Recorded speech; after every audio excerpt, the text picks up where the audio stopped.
The question then tonight is Jesus the Jew, but what sort of Jew? Jesus the Jew. Yes, by now Jesus the Jew is an academic cliche. Thank you, Voltaire. Jesus the Jew, but what sort of Jew was he? It was high time to widen the circle of light around Jesus. As phenomenology stresses, no human being is adequately understood if he or she is considered in isolation from other human beings. A human being becomes fully human only by entering into dynamic relationships of friendship and love, enmity and hate, control, subordination, and collaboration with other humans. Now, if this be true of human beings in general, it is all the more true of a charismatic religious leader whose very status and impact are determined by his social relationships.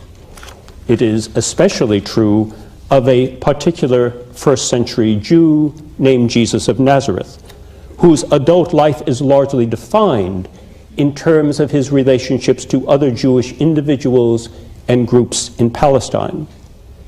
The adult Jesus first comes into view as, notice, he joins a particular eschatological group. He doesn't go off on his own.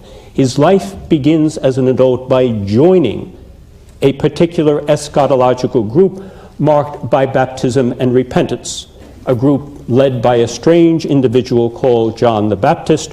Jesus soon struck out on his own with a new message of God's imminent, yet present kingdom, a message addressed not to some but to all Israel.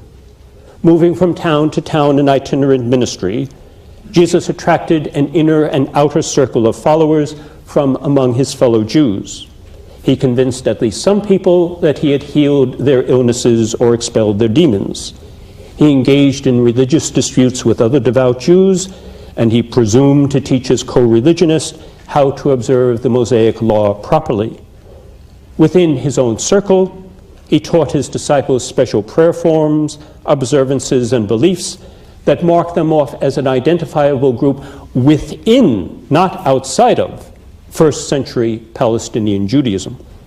So here's the cipher we have for the English alphabet. And what we've done here is split the alphabet A through M and N through Z. And then using the motif that we find in Genesis, the 6 days where God did work and resting on the seventh, we actually applied that to the English alphabet here. So we went 1, 2, 3, 4, 5, 6, and then we rested on the 7 here.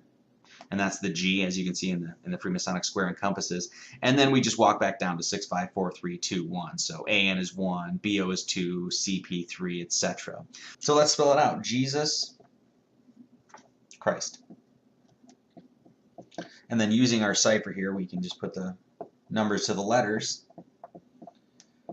And then what we can do is start breaking this down. So first thing we're going to see is that Jesus is 45666, and then Christ is 365567. Here is wisdom. Let him that hath understanding count the number of the beast. For it is the number of a man, and his number is 666. Jesus is 45666. Jesus is 45666. Jesus is 45666. That mark them off as an identifiable group within, not outside of, first-century Palestinian Judaism.